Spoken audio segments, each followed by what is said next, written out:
आज हम पिछली कक्षा में जो प्रश्नाभ्यास कर रहे थे प्रश्नावली 10.2 का, उसके 2 प्रश्नों का अभ्यास किया था।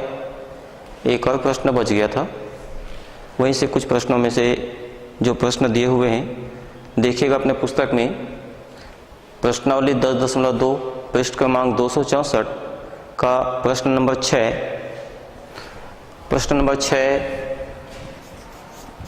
चक्रीय चतुर्भुज जो पर आधारित जो चक्रीय चतुर्भुज के जो प्रमेय हैं उस पर आधारित ये प्रश्न है। प्रश्न नंबर 6 ABCD प्रश्न लिखा है, देखिए पुस्तक में। ABCD एक चक्रीय चतुर्भुज है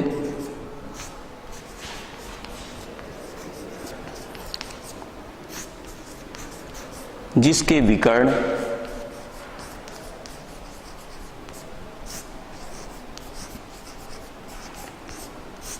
ABCD एक चक्रीय चतुर्भुज है जिसके विकर्ण एक दूसरे को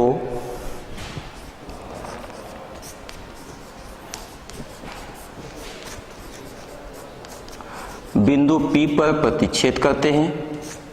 बिंदु P पर प्रतिच्छेद करते हैं।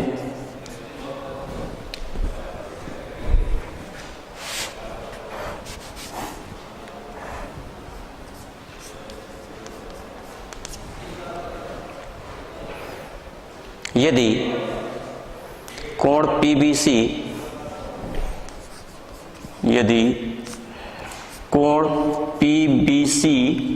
का मान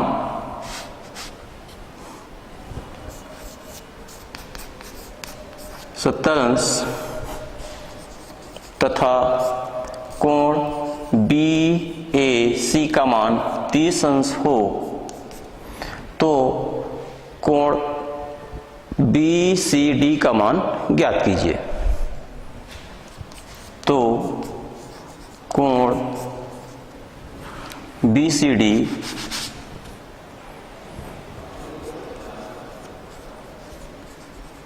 का मान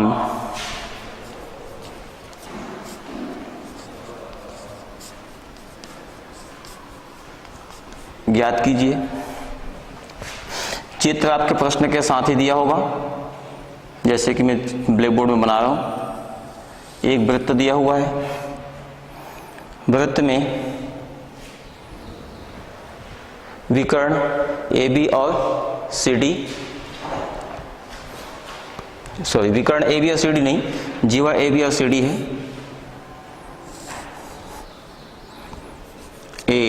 ABCD ABCD एक चक्रीय चतुर्भुज है। इस प्रकार से चक्रीय चतुर्भुज की परिभाषा आप जानते हैं। चतुर्भुज जिसके सभी विकर्ण जिसके सभी शीर्ष वृत्त पर स्थित होते हैं। तो ABCD चक्रीय चतुर्भुज है। CD विकर्ण BC विकर्ण, B से D BD विकर्ण, AC विकर्ण और दोनों विकर्णों का प्रतिच्छेद बिंदु P। प्रश्न में लिखा हुआ है विकर्ण एक दूसरे को बिंदु P पर प्रतिच्छेद करते हैं। प्रश्न में कोण PBC का मान PBC, इस कोण का मान 70 अंश। BAC इस कोण का मान 30 अंश दिया हुआ है। आपको ज्ञात करना है कोण BCD, इस पूरे कोण को ज्ञात करना है। BCD इस पूरे कोण का मान हमको ज्ञात करना है। देखिए हल करते समय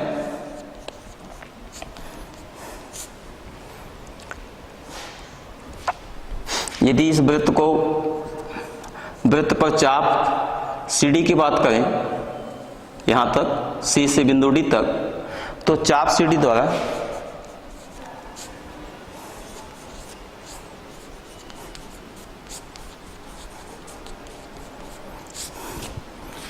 एकांतर खंड में बने 2 कोण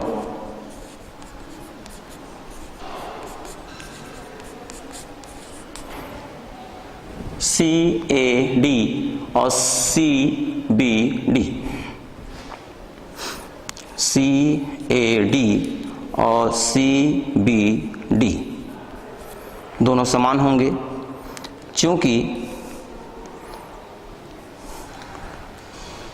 चाप CD, चाप को मैं साफ बना दूं, चाप CD, तो चाप CD द्वारा एकांतर खंड में बने दो कोण CAD और CBD हैं, CAD और CBD।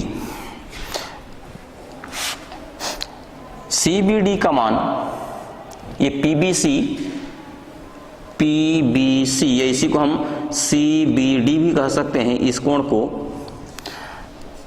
तो CBD का मान 70 अंश दिया हुआ है, तो CAD का मान जो भी अज्ञात है, इस कोण का मान CAD, उसका मान ज्ञात हो जाएगा। तब कोण CAD बराबर 70 अंश। क्यों? क्योंकि कोण PBC या उसी को हम CBD भी कह सकते हैं, PBC, कोण PBC जो प्रश्न में लिखा है, PBC को CBD भी पढ़ा जा सकता है, तो PBC या CBD, इसका मान प्रश्न में दिया हुआ है 70 अंश। ये आपको समझ में आया? चाप CD द्वारा एकांतर खंड में बने दो कोण CAD और CBD दोनों समान क्यों होते हैं? एक प्रमेय आपको बताया गया था, देखिएगा, प्रमेय 61 था। प्रमेय 61 में वृत्त के एकांतर खंड में या वृत्त के एक ही अवधा के दो कोण आपस में बराबर होते हैं। वृत्त के एक ही खंड में या एक ही अवधा में बने दो कोण बराबर होते हैं। तो हमने चाप CD लिया, तो चाप CD के एक ही खंड में दो बिंदु पर कोण बनते हैं, बिंदु A और बिंदु B। इसको मैं आपको और स्पष्ट कर दूं, इसको इस प्रकार से समझ लीजिए। ये बिंदु, ये चाप दिया हुआ है, चाप CD, तो चाप CD द्वारा एक बिंदु पर कोण बनता है CAD। अब चाप CD द्वारा एक दूसरे बिंदु पर कोण बनता है CBD। अब इसको समझ लीजिए। इस प्रकार आपको प्रमेय बताया गया था, प्रमेय 61, वृत्त के एकांतर खंड में बने दो कोण समान होते हैं। तब हमने लिखा कोण CAD और कोण CBD दोनों समान होंगे। CBD को या PBC जिसका मान दिया हुआ है, PBC को ही हम CBD पढ़ेंगे, बिंदु B पर कोण बनता है, तो उस बिंदु B पर बने कोण का मान 70 अंश दिया है, अर्थात PBC का मान 70 अंश है। और CAD और CBD दोनों समान होते हैं। जब CBD का मान 70 अंश है, इसलिए CAD का मान भी 70 अंश होगा। तो ये पहला मान निकल गया, कोण CAD का मान। अब देखेंगे BAD,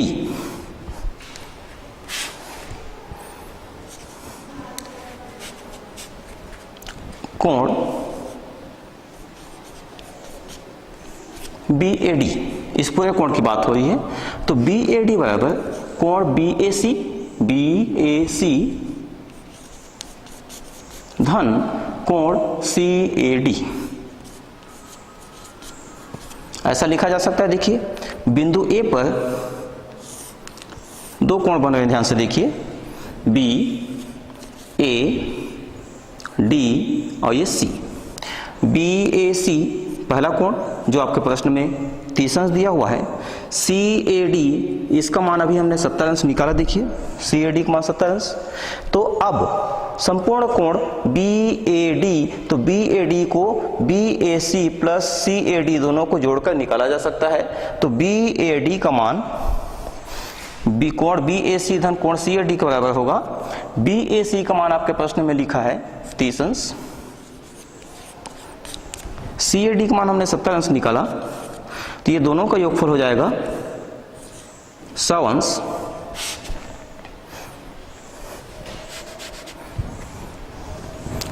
तब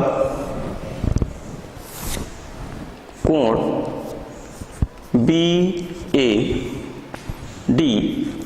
बराबर 30 धन 70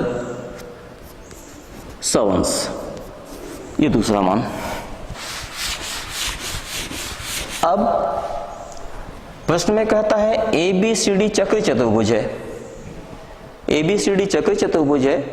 चक्र चतुर्भुज पर भी हमने एक प्रमेय पढ़ा था, चक्र चतुर्भुज के सम्मुख कोणों का योगफल 180 अंश होता है। तो चक्र चतुर्भुज में सम्मुख कोण कौन कौन सा लेंगे?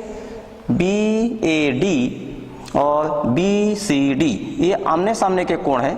थोड़ी देर के लिए इस चित्र को हम मिटा दें, इसको ऐसा समझ लीजिए,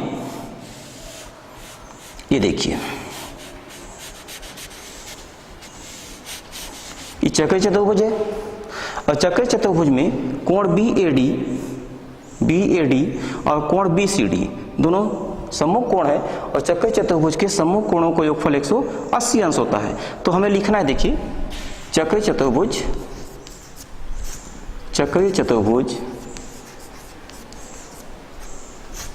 ए बी सी डी में कोण बी ए डी धन कोण बी सी डी बराबर 180 अंश। क्यों? क्योंकि हमने पढ़ा है प्रमेय में कि चक्रीय चतुर्भुज के सम्मुख कोणों का योग 180 अंश होता है।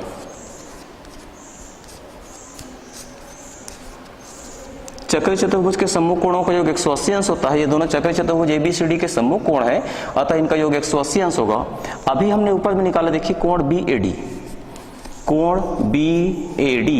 धन बी ए डी का मान निकाल चुके हैं। बी ए डी का मान यहां रखेंगे समीकरण नंबर 2 से। कोण बी ए डी का मान 100 अंश धन कोण बी सी डी बराबर 180 अंश। तब कोण बी सी डी बराबर 180, 100 का पक्षांतर कर देंगे ऋण 100। यहां मान हमने कहां से लिखा? समीकरण 2 से। ये समीकरण 1 से मान सी ए डी का मान यहां लिखा गया था, यहां भी लिख देंगे। ये जो 70 अंश का मान कहां से आया था?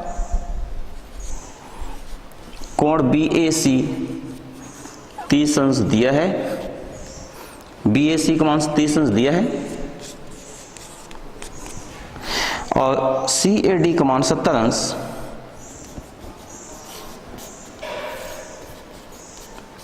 समीकरण 1 से। अब ये सी ए डी का मान समीकरण 1 से लिखा था। अब यहां पर देखिए समीकरण 2 से जो हम मान रख रहे हैं, समीकरण 2 से बी ए डी का मान 100 अंश लिखा, 100 का पक्षांतर किया तो कोण बी सी डी का मान 180 में 100 घटाने पर 180 में 100 घटाइए 80 अंश। 180 ऋण 100 बराबर 80 अंश। क्या ज्ञात करना था? देखिए प्रश्न में कोण बी सी डी ज्ञात करना था, ये हमें ज्ञात हो गया।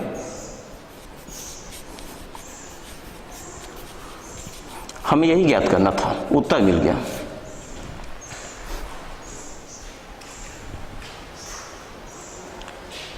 प्रश्न में एबीसीडी चक्रीय चतुर्भुज लिखा है। चक्रीय चतुर्भुज के बाद उसके विकर्ण एक दूसरे को बिंदु P पर प्रतिच्छेद करते हैं। यदि दो कोण का मान दिया इसमें, यदि कोण PBC और कोण BAC, PBC का मान 70 अंश और कोण BAC का मान 30 अंश, 70 अंश यहाँ अंश है, ये भी अंश है। PBC 70 अंश और BAC 30 अंश हो तो कोण BCD ज्ञात कीजिए।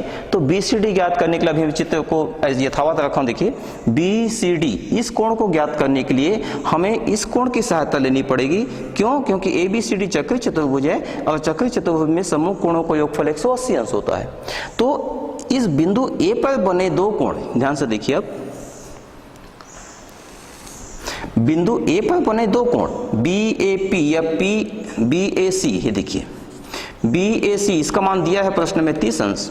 इसके बाद हम इस कोण का मान ज्ञात कर लेंगे। यदि ये कोण ज्ञात हो जाता है तो इन दोनों कोणों का योग 180 अंश लेते हुए हमें इस कोण का मान BCD का मान ज्ञात हो जाएगा। तो सबसे पहले हमें ज्ञात करना था कोण PAD, या इसको CAD भी पढ़ सकते हैं, कोण CAD ज्ञात करना था। CAD ज्ञात करने के लिए मैं क्या किया, फिर से देखिए, चाप CD द्वारा एक अंतःखंड में बने दो कोण CAD और CBD हमने पढ़ा है कॉन्सेप्ट में प्रमेय में कि एकांतर खंड में बने दो कोण सदैव समान होते हैं। तो CAD और CBD एकांतर खंड में बने दो कोण हैं। CBD का मान, या उसी को हम PBC भी पढ़ते हैं, और PBC का मान अर्थात PBC का मान 70 है तो CBD का मान 70 होगा। CBD का मान 70 अंश, तो इसलिए CAD का मान भी 70 अंश होगा। ये कोण और ये कोण आपस में समान होते हैं। ये प्रश्न में आपको 70 दिया हुआ है। CAD का मान ज्ञात हो गया। अब CAD और BAC, CAD ये वाली कोण और BAC इस कोण का मान, दोनों को यदि हम जोड़ देते हैं, दोनों को जोड़ दिया तो संपूर्ण कोण बिंदु A पर बना कोण BAD का मान ज्ञात हो गया, जैसा कि आप समीकरण नंबर 2 में देख रहे हैं। देखिए BAD का मान BAC प्लस CAD, BAC का मान प्रश्न में लिखा हुआ है 30 अंश, CAD का मान हमने समीकरण 1 में निकाला, समीकरण दिया हुआ है प्रश्न में, और समीकरण 1 से दोनों मान हमने लिखा, और दोनों मान लिखने के बाद 30 और 70 दोनों को योगफल 100 अंश हो गया। इस प्रकार से कोण BAD निकल गया, और जैसे ही कोण BAD निकल जाता है आपका सवाल लगभग हल हो गया। केवल आपको कॉन्सेप्ट लिखना है कि चक्रीय चतुर्भुज ABCD में समूह कोणों का योगफल 180 अंश होता है। ये आपने कॉन्सेप्ट लिखा, तो चक्रीय चतुर्भुज के समूह कोणों का योगफल 180 अंश होता है। BAD का मान हमने प्रश्न में अभी समीकरण नंबर 2 में निकाला था 100 अंश। BCD का मान ज्ञात करना है तो 100 का पक्षांतर किया, 180 में दाया 180 में घटाना, तो 180 में 100 घटाया। इस प्रकार से कोण BCD का मान, जो प्रश्न में पूछा था, कोण BCD का मान 180 में 100 घटाने पर 80 अंश जो प्राप्त हुआ, वो हमें ज्ञात करना था कोण BCD का मान। ठीक, इस प्रकार से प्रश्नावली 10.2 से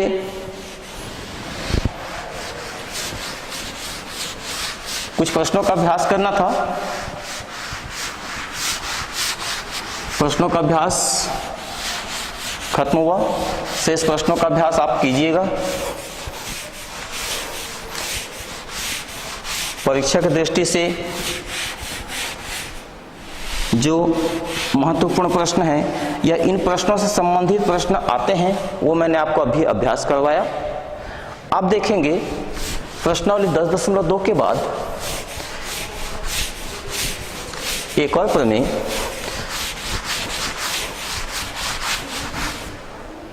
पुस्तक में पलट के देखिएगा, प्रमेय नंबर 66।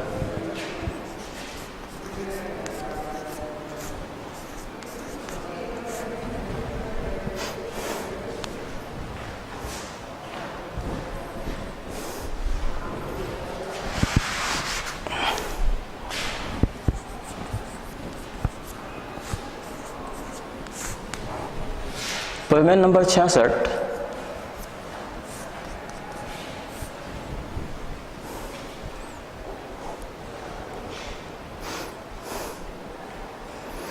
अपने पुस्तक में देखिए, पृष्ठ क्रमांक 266 में प्रमेय का कथन कहता है, किसी बाह्य बिंदु से, देखिए पुस्तक में पढ़िए, किसी बाह्य बिंदु से वृत्त पर खींची गई दो स्पर्श रेखाओं की लंबाइयां बराबर होती है। ठीक है, प्रमेय का कथन, किसी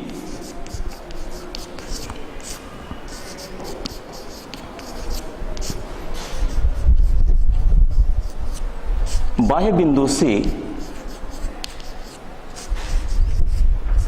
वृत्त पर खींची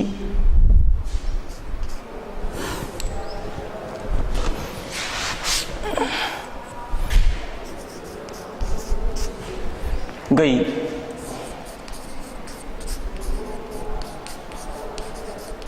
दो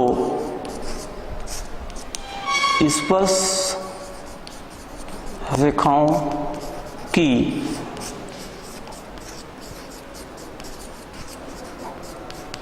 लंबाइयां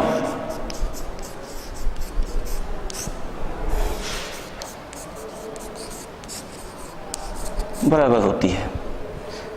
कथन में देखिए क्या दिया हुआ है, एक वृत्त के बाह्य बिंदु से, वृत्त पर एक बाह्य बिंदु से दो स्पर्श रेखाएं खींची गई है।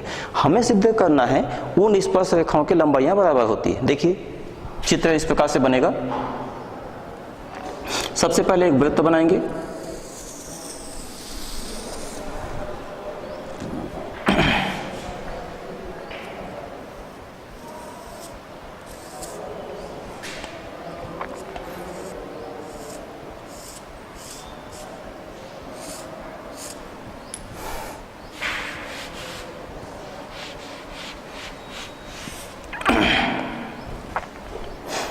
वृत्त सी जिसका केंद्र बिंदु O एक बाह्य बिंदु से, बाह्य बिंदु हम ले लेते हैं A, और A से खींची गई दो स्पर्श रेखा AP और AQ। अब स्पर्श रेखा क्या होती है ये आपको बताना है, 2 मिनट लूंगा आपको। वृत्त के किसी एक बिंदु, वृत्त के इस परिधि को स्पर्श करके जाने वाली कोई रेखा, अर्थात वृत्त के किसी एक बिंदु से वृत्त गुजरने वाली, वृत्त को छूती हुई किसी एक बिंदु से गुजरने वाली रेखा उसकी स्पर्श रेखा कहलाती है। इस कंडीशन में देखिएगा, मोटा हो 2 लाइन हो गया। वृत्त की स्पर्श रेखा वह रेखा होती है जो वृत्त को किसी एक बिंदु पर छूता हुआ जाए। इसी प्रकार से यदि इस प्रकार से इसको कहेंगे तो ये वृत्त को 2 बिंदुओं पर देखिए, दोनों चित्र में पहला स्पर्श रेखा है जो वृत्त को केवल एक बिंदु पर स्पर्श करती है, और यह वृत्त की छेदक रेखा इसको कहेंगे जो वृत्त को काटती हुई जाती है, 2 बिंदु पर काटती है। इसको ऐसा भी कह सकते हैं, बिंदु P से खींचा गया PAB और बिंदु P से खींचा गया PT, ऐसा भी इसको कह सकते हैं, जो बिंदु T पर स्पर्श करती है या ये बिंदु A और बिंदु B पर स्पर्श करती है। फिर स्पर्श रेखा आपको समझ में आ गया। अब यहाँ पे इस पर आधारित हम प्रमेय देखेंगे आगे।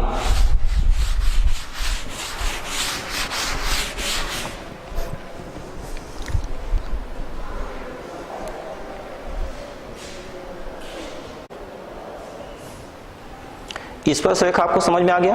अभी आपको मैंने चित्र खींच के बताया था, जो वृत्त को छूते हुए जाती है, वृत्त को काटती हुई जाएगी, उसको मैंने अभी छेदक रेखा बताया था जो 2 बिंदुओं पर काटती है।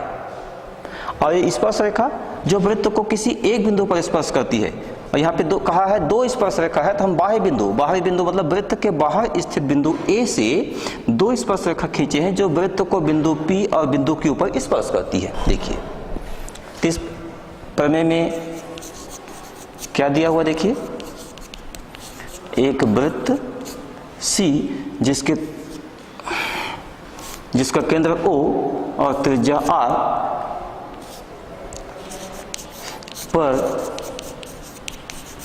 एक बाह्य बिंदु A से खींची गई 2 स्पर्श रेखाएं, कौन कौन सी, AP तथा AQ है।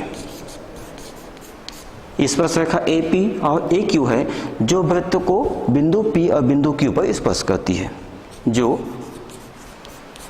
वृत्त को बिंदु P तथा Q पर स्पर्श करती है। हमें सिद्ध करना है, हमने जो स्पर्श रेखा खींचा AP तथा AQ, बताना है कि उनकी लंबाइयां बराबर होती है। क्या दिखाना है, इस प्रमेय में सिद्ध क्या करना है कि वृत्त पर बाह्य बिंदु A से खींची गई 2 स्पर्श रेखा AP तथा AQ की लंबाइयां बराबर होती है, AP बराबर AQ, ये हमें दिखाना है। अलग से हमें क्या करना होगा, जो जितना आप चित्र देख पा रहे हैं उसके अलावा इस चित्र में हमको जो भी अलग काम करना है उसको लिखेंगे रचना के अंतर्गत।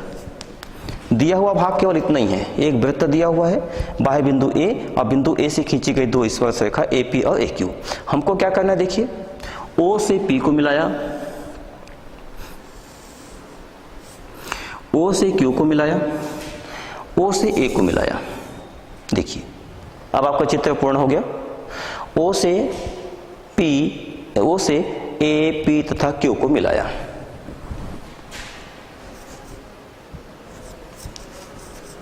केंद्र O से A, P तथा Q को मिलाया।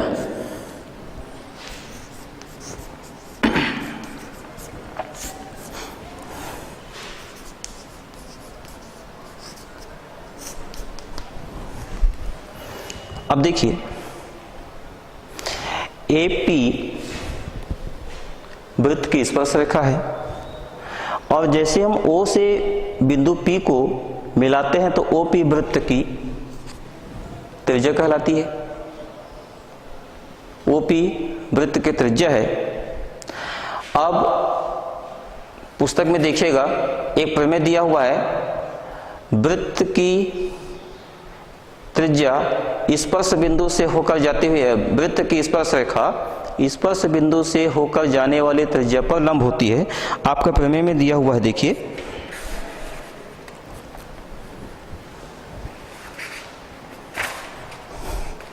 प्रमेय नंबर 65। प्रमेय नंबर 65 का कथन है, वृत्त की स्पर्श रेखा इस प्रकार से देखिएगा, ये बताया है वृत्त की स्पर्श रेखा स्पर्श बिंदु से होकर जाने वाले त्रिज्या पर लंब होती है। इस प्रकार से कहा है तो हमको ये बताना है कि जो त्रिज्या और स्पर्श रेखा है वो इस बिंदु पर ये दोनों आपस में लंब होती है। तो OP वृत्त की त्रिज्या है और AP वृत्त की स्पर्श रेखा है, तो प्रमेय के कथन अनुसार स्पर्श रेखा AP त्रिज्या OP पर लंब होगा और दोनों जहां मिलते हैं वो बिंदु P है, तो बिंदु P पर 90 अंश का कोण बनेगा, अर्थात AP और OP दोनों परस्पर लंब है। ये प्रमेय समझ में आ गया। प्रमेय 65, केवल प्रमेय 65 का कथन आपको याद रखना है। कॉन्सेप्ट प्रमेय का 65 का कथन कहता है वृत्त की स्पर्श रेखा स्पर्श बिंदु से होकर जाने वाले त्रिज्या पर लंब होती है, अर्थात AP OP पर लंब होगा। ऐसे ही देखिए अब AQ भी स्पर्श रेखा है और OQ त्रिज्या है, तो AQ और OQ ये भी लंब होगा। इस प्रकार से आपके चित्र में दो त्रिभुज बन गए, OAP और OAQ। देखिए स्पष्ट दिखाई दे रहा है। देखिए त्रिभुज उत्पत्ति में कथन और कारण का कॉलम बना लीजिए।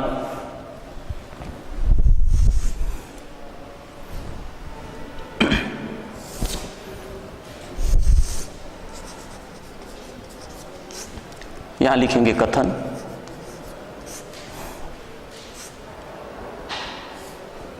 त्रिभुज AOP या OAP, जो जैसे भी आप पढ़ें, त्रिभुज AOP और त्रिभुज AOQ में इसे हम सीधे समकोण त्रिभुज भी कह सकते हैं, क्योंकि पहले से समकोण है। त्रिभुज में 90 अंश का कोण पहले से हमको पता हो गया कि स्पर्श रेखा त्रिज्या पर लंब होती है, 90 अंश का कोण बना हुआ है, तो इस त्रिभुज को त्रिभुज AOP और त्रिभुज AOQ को समकोण त्रिभुज भी कहा जा सकता है। त्रिभुज AOP और त्रिभुज AOQ में अब इसको देखिए क्या क्या समानताएं हैं दोनों त्रिभुजों में, वो हमको दिखाना है। दोनों त्रिभुजों को सर्वांगसम सिद्ध करना है और सर्वांगसम सिद्ध करने के बाद सर्वांगसम त्रिभुजों के संगत अवयव समान होते हैं, इस कॉन्सेप्ट के आधार पर आपका प्रमेय सिद्ध होगा। तो इसमें सर्वांगसम दोनों त्रिभुजों को सिद्ध करना है, तो दोनों त्रिभुजों को सर्वांगसम सिद्ध करने के लिए कौन कौन से उसके संगत अवयव समान होंगे वो देखिए। सबसे पहले इस कोण की बात करें, इस कोण की बात करें, दोनों कोण आपस में समान दिख रहे हैं, ध्यान से देखिए। तो कोण APO और कोण AQO 90 अंश है। क्यों? मैंने आपको अभी कारण बताया था प्रमेय 65 कि वृत्त की स्पर्श रेखा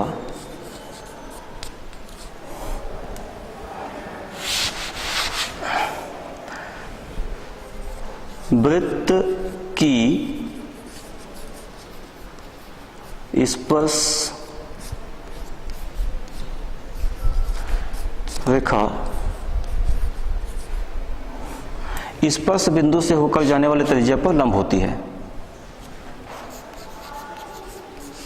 स्पर्श बिंदु से होकर जाने वाली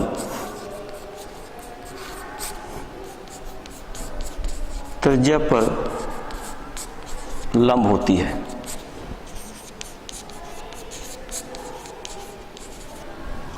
प्रमेय को सिद्ध करते समय यह प्रयास कीजिएगा कि उसके पहले के किसी प्रमेय के कथन का आप सहारा लेते हैं या उस प्रमेय के कथन के आधार पर इस प्रमेय को सिद्ध करते हैं, तो पिछला प्रमेय का कथन क्या है, उसका कॉन्सेप्ट क्या है, वो उस कथन को आप पूरा लिखने का प्रयास कीजिए यदि आपसे हो सके तो। जैसे कि मैंने लिखा कोण APO और कोण AQO 90 अंश क्यों है, तो मैंने इसको पहले भी आपको बताया था कि किसी वृत्त की स्पर्श रेखा स्पर्श बिंदु से होकर जाने वाले त्रिज्या पर लंब होती है, इसलिए दोनों कोण 90 अंश के हैं। फिर से देखिए भुजा भुजा OA भुजा OA AOP में भी है, OA भुजा AOQ में भी विद्यमान है, तो इसको लिखेंगे ये दोनों उभयनिष्ठ भुजा है दोनों त्रिभुजों में।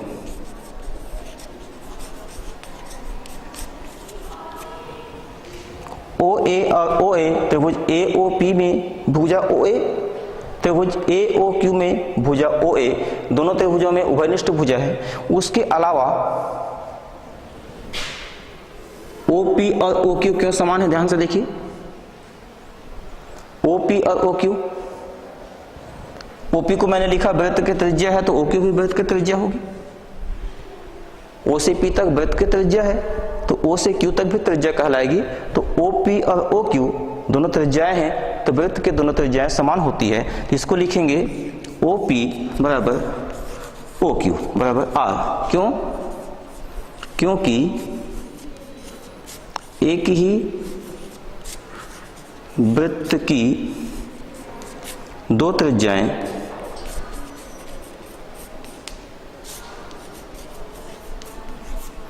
समान होती है।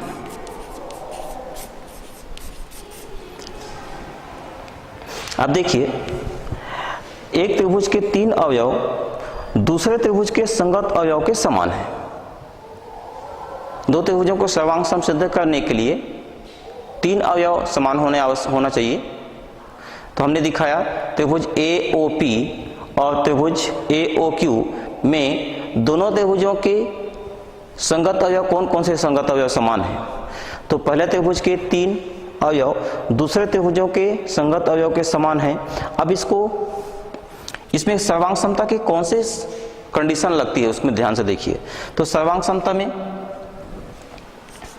त्रिभुज AOP और त्रिभुज AOQ सर्वांग सम हुए। कौन से सर्वांग समता, ध्यान से देखिएगा यहाँ पे, इसको हमने कहा था समकोण 90 अंश का बना है, ये हो गया समकोण। जब ये समकोण त्रिभुज बनता है तो समकोण के सम्मुख भुजा, समकोण जहां बना है समकोण के सामने वाली भुजा कर्ण कहलाएगी। इस समकोण के सामने वाली भुजा ये भी कर्ण कहलाएगी। तो दोनों त्रिभुजों में OA और O क्या कर्ण हो गया। तो पहला संबंध समकोण, दूसरा संबंध कर्ण, और उस समकोण कर्ण के अलावा एक और भुजा है OP और OQ। तो इसको इस प्रकार से कह सकते हैं समकोण कर्ण भुजा सर्वांग समता। समकोण कर्ण भुजा AOP और AOQ दोनों सर्वांग सम क्यों हुए? कौन से सर्वांग समता लगा? AOP और त्रिभुज AOQ, इसमें लगा समकोण कर्ण भुजा सर्वांग समता।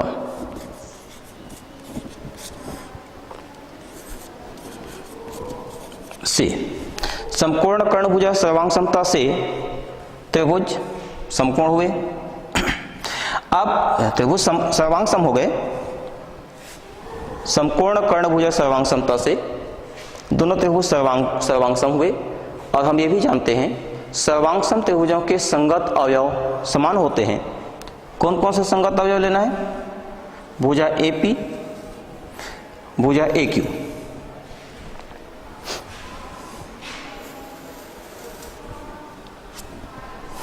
थोड़ा सोचिए,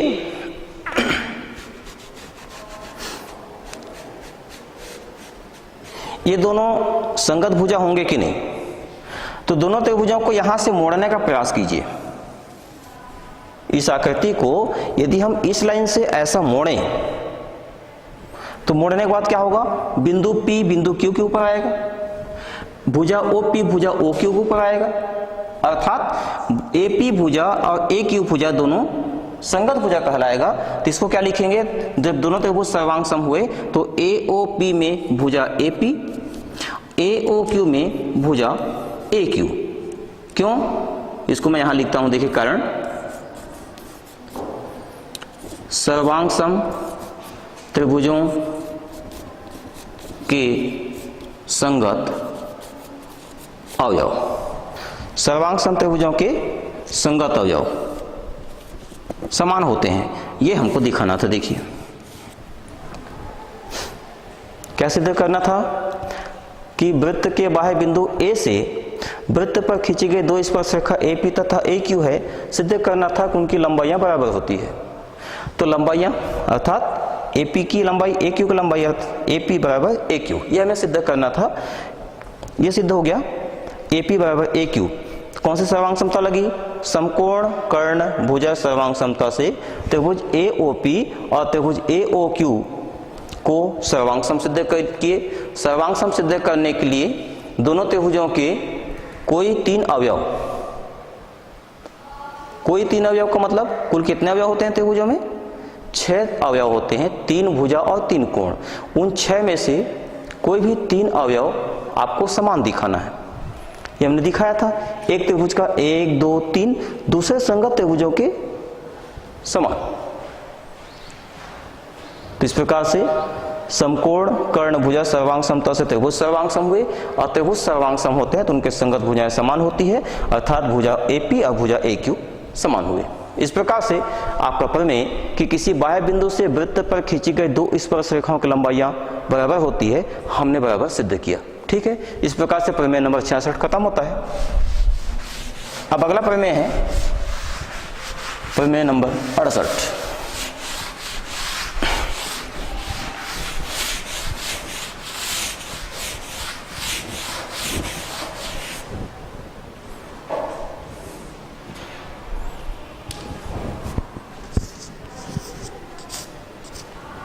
प्रमेय 68 का कथन देखिए।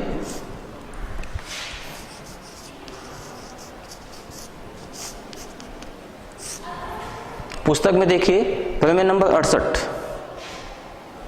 पृष्ठ क्रमांक 270 में कथन क्या कहता है? यदि PAB वृत्त की छेदक रेखा है,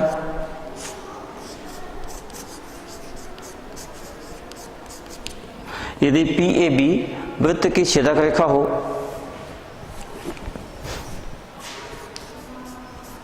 जो वृत्त को A तथा B पर छेदक मतलब प्रतिच्छेद करती है,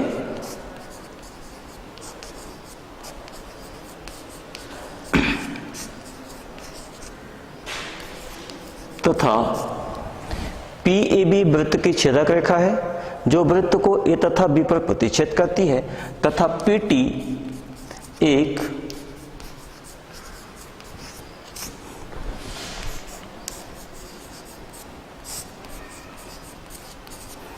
स्पर्श रेखाखंड है, तो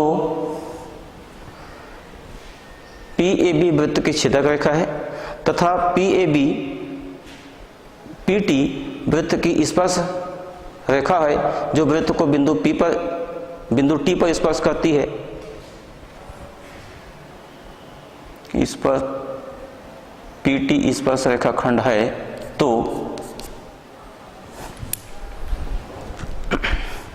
कथन में देखिए रेखाखंड हो, ऐसा होना चाहिए, रेखाखंड हो तो सिद्ध कीजिए PA इंटू PB बराबर PT का वर्ग। ये हमें सिद्ध करना है। देखिए पुस्तक में चित्र दिया हुआ है, चित्र बनाने का प्रयास करेंगे। देखिए पीएबी वृत्त की, सबसे पहले वृत्त कहता है तो वृत्त बना लीजिए।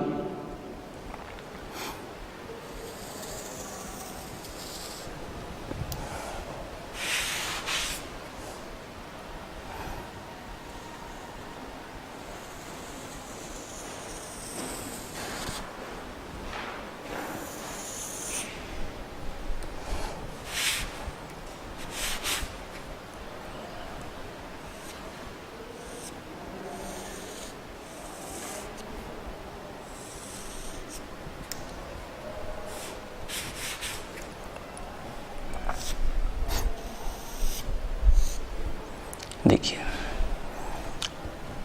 पीएबी ए तथा बी पर प्रतिच्छेद करती है, तो पी बाह्य बिंदु है और पी से एक रेखा खींचेंगे जो वृत्त को काटती हुई जाती है। ये देखिए बिंदु पी से, बिंदु पी वृत्त को काटती है बिंदु ए तथा बिंदु बी पर, ये कहलाएगा छेदक रेखा। छेदक रेखा अभी आपको एक अलग चित्र खींच के बताया था, एक ऐसी रेखा जो वृत्त को प्रतिच्छेद करते हुए दो भागों में बांटते हुए काटती हुई जाती है। तो वृत्त को कोई रेखा काटेगी तो वृत्त की परिधि को कितने बिंदु पर, बिंदु ए और बिंदु बी, इस प्रकार से दो बिंदु पर काटती है। तो पीएबी छेदक रेखा है तो ए और बी पर काटती हुई जा रही है, तथा पीटी एक स्पर्श रेखाखंड है।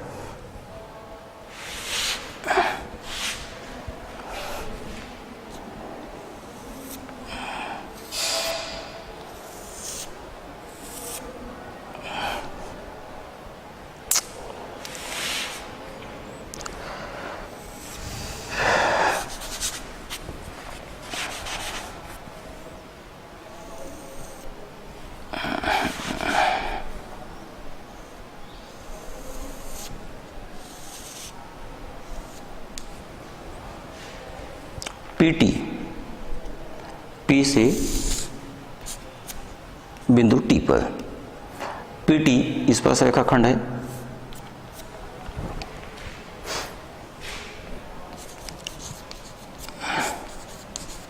क्या दिया है, जो कथन में जैसा लिखा है, पीएबी छेदक रेखा है जो वृत्त को ए तथा बी पर काटती है, पीटी एक स्पर्श रेखाखंड के पूरा दिया हुआ है।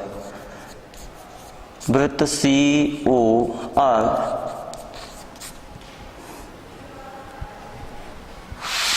पीएबी लिखेंगे, पीएबी वृत्त सी ओ आर की छेदक रेखा है। पीएबी वृत्त सी ओ आर की छेदक रेखा है तथा पीटी स्पर्श रेखाखंड है। तब हमें क्या सिद्ध करना है,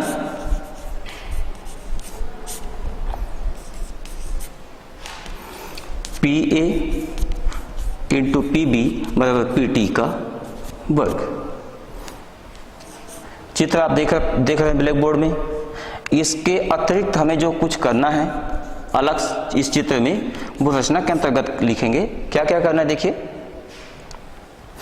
ये सॉरी वृत्त बनाया था, केंद्र बिंदु छूट गया था मेरे से।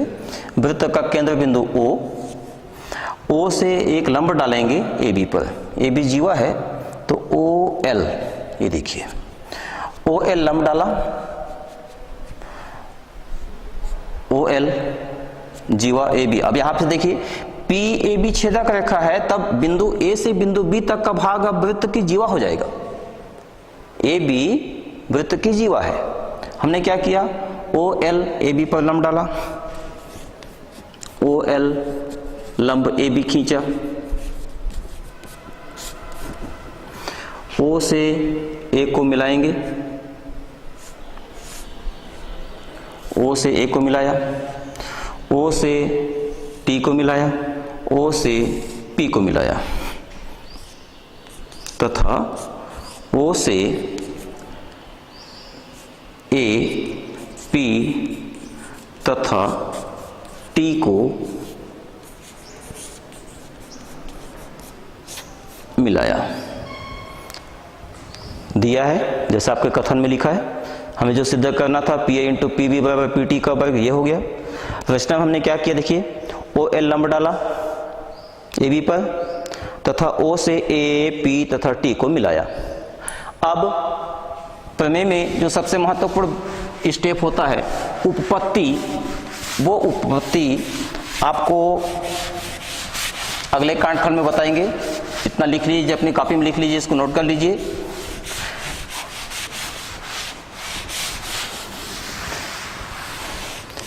इसका अभ्यास करके आइएगा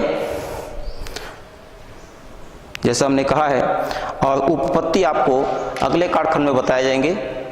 आज के लिए इतना ही, धन्यवाद।